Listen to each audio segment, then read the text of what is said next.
My name is Michael Johnson. I'm the youngest of three brothers in my immediate family. Today I'll be talking with my oldest brother about his life. We're not as young as we used to be, and I think it's important to capture the spirit the way things were as we grew from boys to men. You know, there's no happily ever after. There's only life as we know it. So we place our faith in God, and we do the best we can.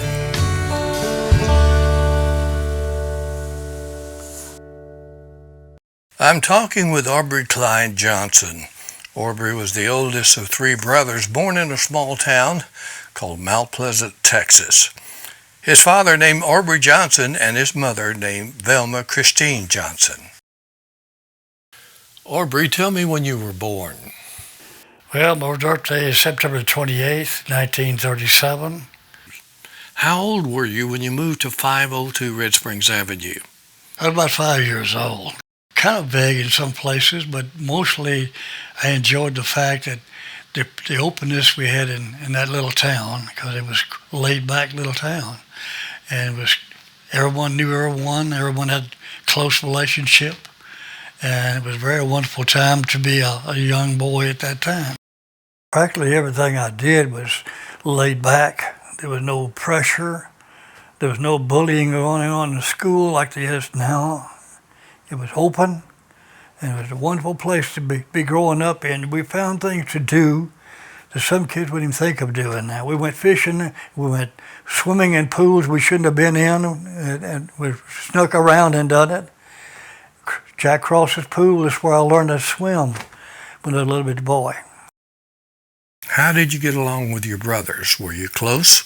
My brothers were a little bit younger than I was, and we didn't have a bunch of things to do, but we played very, very well together. We loved one another and got along real well. Did your grandfather Johnson ever do things with you?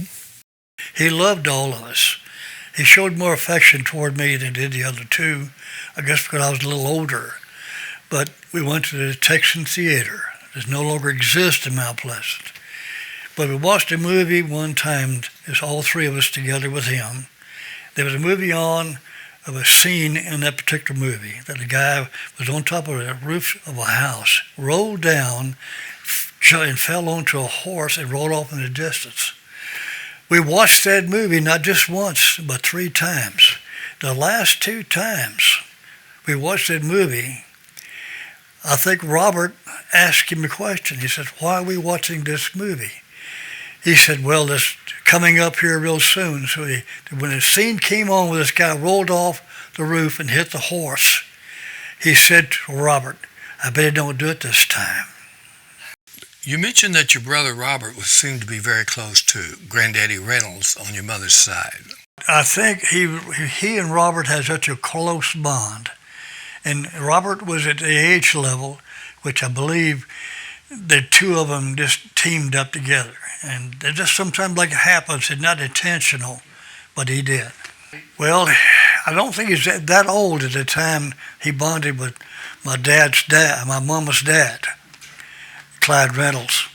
But because he just hit it off with Robert at that time, and Robert was so enthused in what he was told by his grandfather that he just worshipped him.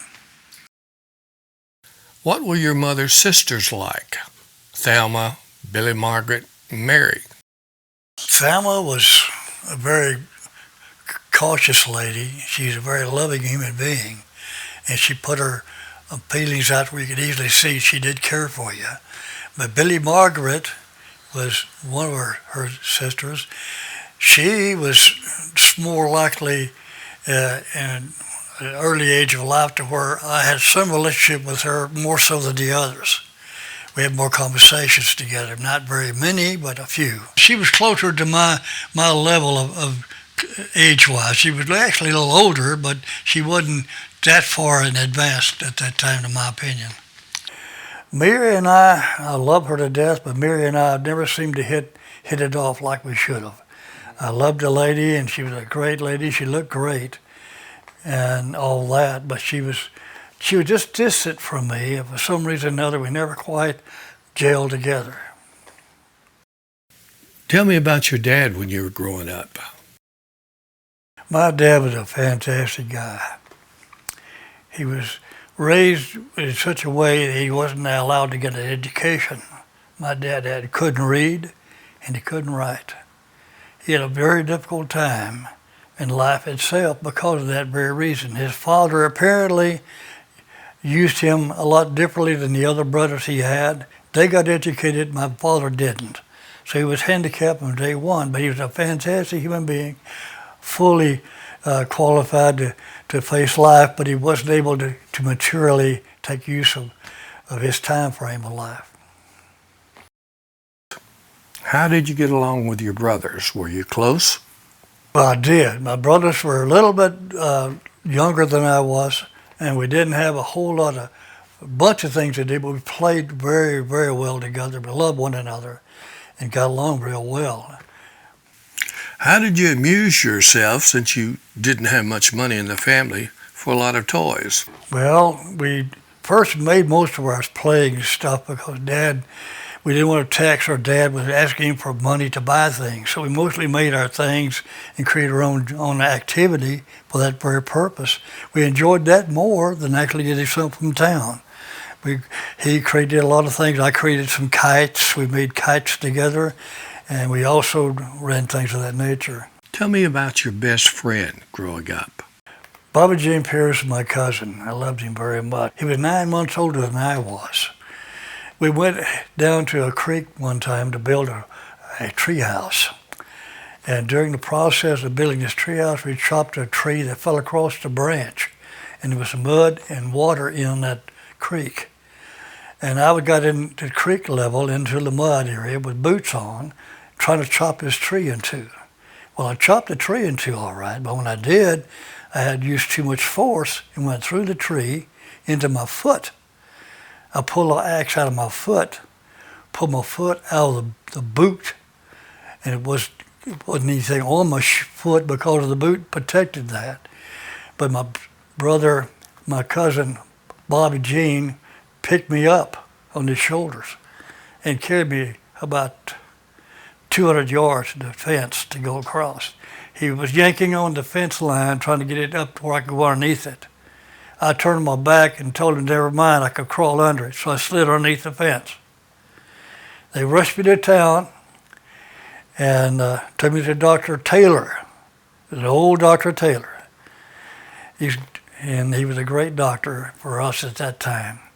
He gave me and my brother's life in this world. He brought us into the world. But that's what I remember happening, and it was a very tough time. But my grandfather showed up and watched this operation going on my foot. He stood right there and sitting in a chair right across from where I was at. He never moved.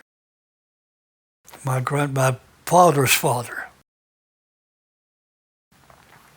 He came up there to be with the situation at that time. Mother was trying to hold me down, and I told her then, if I wanted to move, Mom, you couldn't hold me down. But everything went well, and the operation went well, and the doctor was fantastic. And I got through it. And he laid it back down, and tied it up, and put screws in it, and did it very well so I could walk on it. And just later on joined the military with that being done. What is the best thing that ever happened to you in Mount Pleasant? I think the most impressive thing I had, along with the freedom of being on a bicycle and being able to move, I think the most important thing to me was what he faced an $84, $95 bicycle. He bought 2 of those, and he'd make it $2 an hour. So I had a lot of time to do a lot of exploratory bicycle riding. I was good at that. I loved it, and I was very, very into it. Well, I was freer to do what I wanted to do. Mom and Dad had arranged the freedom because they trusted us, they believed in us, and they loved us.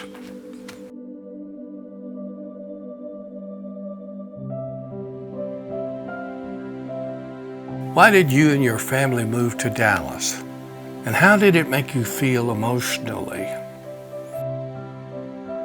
Well, it was a very emotional time of my life. I was in the 7th grade of Mount Pleasant Junior High. And Dad had no choice but to do what he had to do for the family. We lived there for over 12 years. And he had no choice but to go to Dallas because his father was moving to Dallas to work for his son. And he had no other way to make a living for his family, so he had to move. It wasn't because he wanted to. It tore him up as much as it tore us up. But we went ahead and did what we had to do because he had to make a living for all of us. My dad sold his place, took the money he had left out of that, paid down on that brick home in Dallas. He went to work for his brother, Aubrey Johnson. His Aubrey Johnson deliberately and wantingly, in my opinion, I can't prove it, but laid my father off long enough to get behind on his house payments and not able to catch him up. And because of that, we lost the brick house. And from there on out, we never owned another. Well, it started, two things happened. That year, I was working for a grocery store down from the house, in a Syker. And I'd go to school during the day and come in the afternoon and be in the weekends be a sacker. But the last part of the year, and we graduate from one level to the other, I was supposed to graduate to the 12th grade. Well, like one credit, being able to evaluate to the 12th or to graduate to the 12th. I didn't see the reason purposely for staying for summer school and going back another year trying to face all that. And also that I knew that my dad was struggling to take care of us and all that. So I was impressed with the fact he's having such a difficult time feeding his children and his wife and a place to live. I couldn't find a real good job. I was too young. I was 16. I wasn't 17. So I went ahead and decided to join the military because it's the only way I could lighten the load and maybe later on send money home to Mom and Dad. So that's what I did. That's why I joined, to help my Mom and Dad. Once you joined the military, did you feel that it was a mistake? I didn't think the mistake was made except for the choice of what I went into. The only choice I made at that time, and the reason I did, was because it was paid the most. I didn't care about being a paratrooper. That wasn't impressing me at all.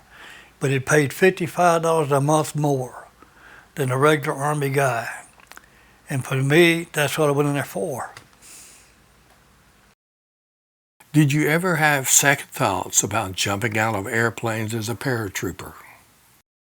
Well, it crosses your mind quite often. When you're facing a situation like that, you can't get around it.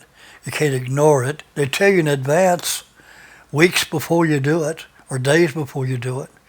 I jumped 37 times, and not one time did I not have some doubts. But I still faced that dilemma, plus going ahead and sending money home to Mom and Dad. Did you have any close calls while jumping from planes? Yes, there was a jump came up that the commander of the regiment or field said, it was actually the commander of the post, General Westmoreland. He ordered a jump to be made to impress the dignitaries from Washington. The weather was terrible. The wind was too strong. It blew was blowing too hard. You don't jump troops in that kind of weather. But he wanted to impress the dignitaries from Washington, so the jump went on. We were the second pass coming up to jump. Before us, there was a whole battalion. Out of that battalion of men who jumped ahead of us, 5 of them were killed, and 172 hospitalized. We had to sit down because they called our jump off. We went back to the airport and landed. Did you ever regret joining the military? Not for what I accomplished, but sending money home to Mom and Dad. There was a waste of time in one aspect. I should have taken the field of military that would give me an education and credit a place of business or work I could have done more productive than what I did. It wasn't the fact of serving the country wasn't the problem. It was just a bad choice of what I went into. Now, it's my understanding that you met your future wife while home on leave from the Army. Tell me about that. That's very, very, very special. I came home to see Mom and Dad and the family. I went down to the 5 and dime store, just a few yards down from where I used to work as a sacker. In Duke and Ayers, I believe, 5 and dime store. I went to see Mom and pass time with her. This happened to be a young lady that was working in the bookkeeping department. She came out for some reason or other and talked to my mom. I met her for the first time there. Her name was Betty Ann. And there's something about her that I had to keep following up. And I did. And that was the time I met her at the 5 and dime store. I wrote her letters, and we communicated for over a year before I got out. And when I got out July 12th, 1960.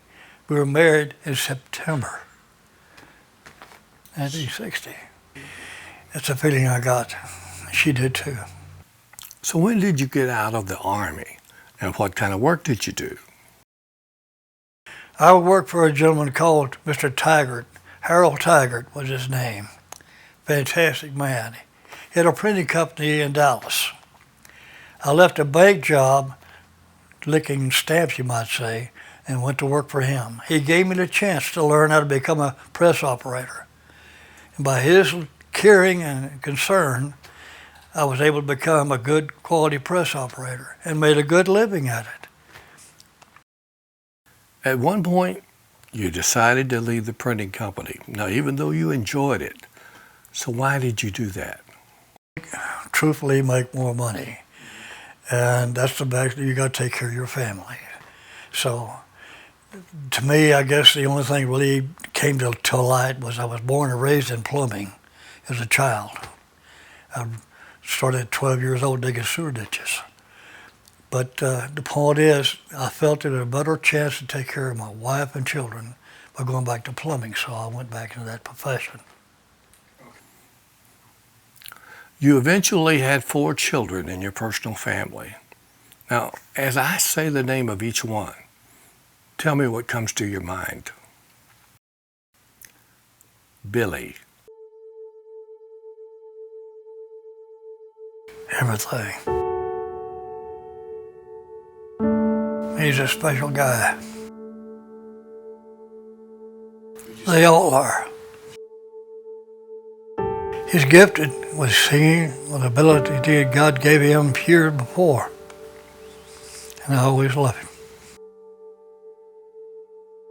Melinda. A special young lady came to our world. And she's been special all her life, and she's faced a lot of difficulties and still is having a difficult time with her husband who has Alzheimer's. But she's a fantastic woman, and I love her with every part of I got my body. She's always got a smile for everyone, and she's just outgoing and loving all her life. Mark. Mark is a very special young man. He was the wildest one I had, but he was very special, and still is. He and I have got a good close bond and friendship, even special after the length of time I've been around, more so than before. He's had difficult times, came close to really getting some serious problems, but his again, Melinda stepped in and helped him. Angela. Angela's a little late special. She's a fantastic little girl, born when my wife was 40 years old and I was 42. That's real late in life, a child putting in her life. A fantastic gift from God, and she always has been and always will. It's mostly Betty Ann. She took them to church a lot more than I ever did, and she taught them right from wrong. She was an anchor for their lives. How do you feel that life has treated you? Well, he's always been good and blessed my life because I got 4 children to prove it. That's gift enough. But he's also given me a talent to draw, and I enjoy doing that. He's given me a life with a woman for 42 years. There's no more than that. Well, he gives me freedom to do things I want to do and to leave something behind that my kids can see.